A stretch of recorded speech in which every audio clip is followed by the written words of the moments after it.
Did Apollo write the first ever K-pop hit? Are the Saja Boys just the Sirens with better choreography? And was Apollo's big serpent-slaying gig at Delphi history, or just him deleting the previous influencer's account? Welcome back to Not Another Greek History podcast, or just welcome if you're new. The show where we prove that every single piece of modern pop culture, even the hyper-specific K-pop animated stuff, actually goes back to dusty scroll written thousands of years ago. Today we're taking the plunge into the brightly colored, demon-slaying world of K-pop demon hunters. And trust me, I found the Greek history lurking in the choreography. Or I imagined it. We'll see. If you're here, I guess you've seen the movie, but if you haven't, the movie pits the heroes, a K-pop girl group called Huntrix, against the villains, a rival demon boy band called the Saja Boys. Which to me, to be honest, sounds more Indian. I don't know about you. The good guys, the good girls, to be honest, use their music to create a magical barrier that seals away the demons. Demon, by the way, is a word from ancient Greek, and it means divine. It doesn't mean demonic. It doesn't mean evil in the way that we say it nowadays. The bad guys use their irresistible pop hits to tempt humans and weaken that seal. It's basically a battle of the bands for the fate of human souls. Now, the core mythology is very specific to Korea. The Saja Boys are based on the Joseon Saja, or Korean Grim Reapers. I hope I'm getting some of these names right. Obviously, I won't, but okay. If anyone's listening from Korea, which I hope, why don't you send me a message, get in touch with me in some way, and correct me, please. Correct me. That's a wordplay, by the way. K-O. The demon hunter's power, called Honmun, is rooted in shamanistic musical traditions. It's all Korean all the time. But if there's one thing we've learned, it's that every myth has a twin. Every culture has its musical hero fighting the darkness. And in Greece, we had the original idol, the one who truly knew how it's done. Forget your biased records, let's talk about Apollo. He is the ultimate OG idol figure. He's the god of music, poetry, and dance, the holy trinity of any K-pop star. He's constantly pictured with the lyre, the ancient Greek version of a synthesizer, if you will, a guitar, something like that. And he's also the leader of the Muses, the 9 goddesses who inspire all the creative arts. Keep in mind the word music comes from them. Huntrix is a trio, but the Muses are the original 9-member girl group, right? God only knows, Apollo maybe only knows how they even got along and how they got anything done. But Apollo isn't just a pretty face and a catchy hook. He's also the god of archery and light. So when a K-pop group takes a bow to shoot an energy blast at a demon, that's an Apollo concept.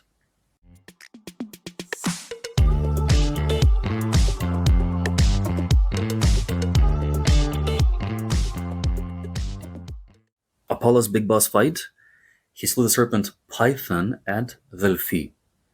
Python, as we say the word in Greek, was an underground creature of Gaia. Yeah, is how we pronounce the word Gaia, the original goddess of the earth. Keep in mind words such as geology, geography, geometry, they all come from that word. It's the word earth in Greek. That was not negative per se, so the serpent in that case is not something evil. Chthonic powers, as we call things that have to do with the earth and with underground powers, chthonic powers, that is spelled, by the way, it's an incredible spelling in English, Chthonic. Chth. So chthonic powers like him represented the chaotic, untamed, and primal forces of nature. Python, which means rotten in Greek because he wasn't buried, so he rotted. He also was the representative of the old maternal earth power. Apollo's arrival in conflict with Python is often seen as a symbolic story about a religious and cultural shift. Apollo, the god of light and order, defeats the serpent with his bow, establishing one of the most important good spiritual centers of the ancient world. Delphi, as we said. You say Delphi or Delphi, people tell me sometimes. Delphi is how it's pronounced in Greek. But Apollo also represented the new patriarchal religious system. From matriarchy, from something maternal, would go to something paternal. One major version, popularized much later, provides a powerful personal motive as well. The serpent was sent by Hera, the queen of the gods, to persecute Apollo's mother, Leto, during her pregnancy. That's not really nice of you, Hera. This made Apollo's slaying of the dragon, let's say, of the serpent, an act of vengeance. But one could say that Apollo is the original demon hunter who used a weapon of art to bring light to the chaos. And that one would be me, by the way. We're trying to find parallels. Keep in mind, I'm not saying that anyone is copying anyone else. All gods in Greece, by the way, had sacred animals. Apollo, as the god of prophecy and truth, had several sacred birds that acted as his messengers and symbols of his wisdom. That is the case also for Athena, whose main symbol is the owl, so a bird with big eyes that can see really well and she knows everything. Apollo's primary messenger and symbol of prophecy was the raven. A myth states that ravens were actually white to begin with, but Apollo scorched them black after a raven delivered bad news about one of his many, many, many lovers. As a god of herds, flocks, and the wild, Apollo was also associated with powerful land animals that acted as guardians or symbols of the hunt. So Apollo was worshipped as Apollo Lykios, which means of the wolf. Lykos is the word wolf. So Lycan, you might have heard, for example, in the movies Underworld, for instance. So he's largely seen as a protector of flocks from wolves. And that's where the word lyceum comes from the word wolf. And that is the word for high school that we use in Greek, from the word lykio. And then we see some animals in this story too, of the K-pop demon hunters. The psychic duo of the clumsy tiger and the six-eyed magpie are inspired by famous Minghua paintings, so Korean folk art. In these paintings, the tiger is often depicted humorously as a bumbling guardian spirit, and the magpie symbolizes the common people bringing good news. So the tiger and the wolf both are fierce, powerful felines that symbolize guardianship and the wild power of nature. The magpie and the raven both are black, intelligent birds, corvids, as we say, that serve as messengers and speakers of truth or prophecy.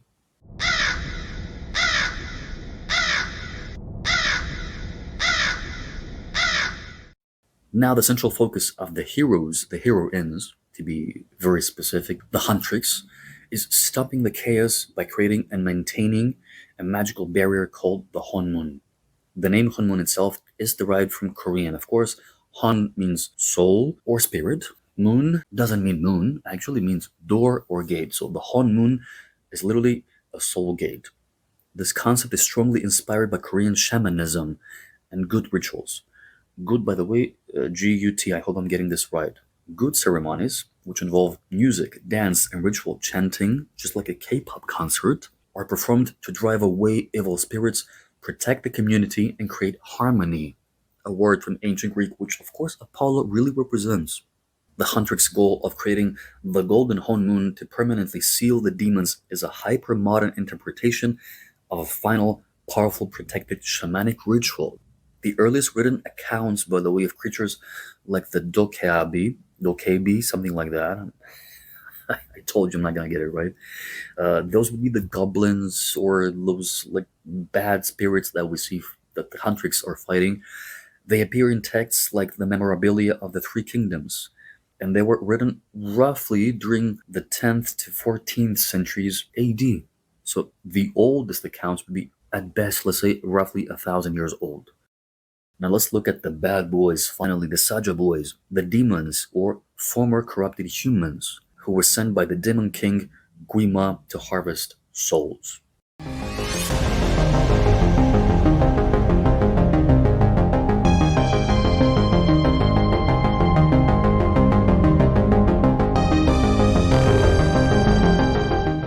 They're irresistible, they sound amazing, but their music is a trap. It feeds off human shame and fear to ensnare your soul. Who did this in Greek mythology?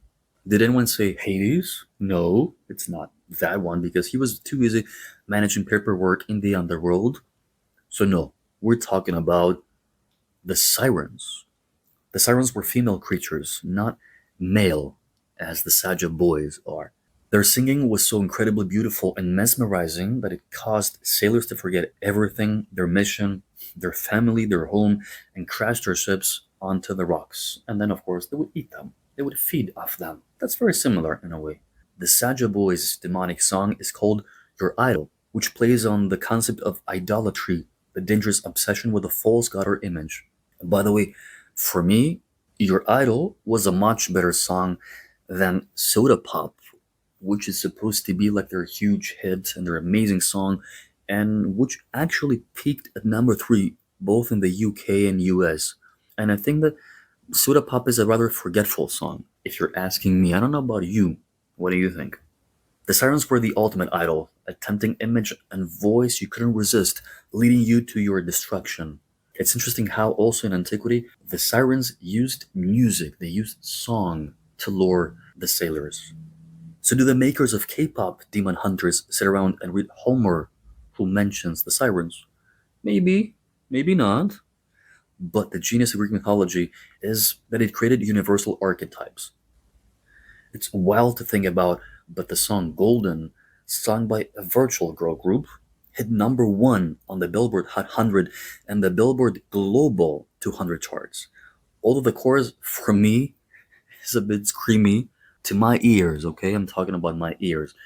At some point, I feel that it kind of annoys me.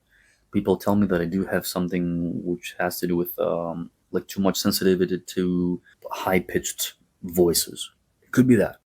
It topped the charts in dozens of countries, becoming the first time a female group with K-pop roots, real or virtual, hit number 1 on the Hot 100. Huge achievement. It only lost its place in the USA, for instance, when Taylor Swift released her new album, The Life of a Showgirl.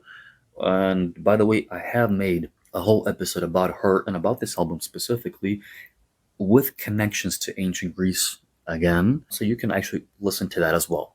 The song Golden does have the current record for most consecutive weeks at number 1 on the Global 200. That's mind-blowing.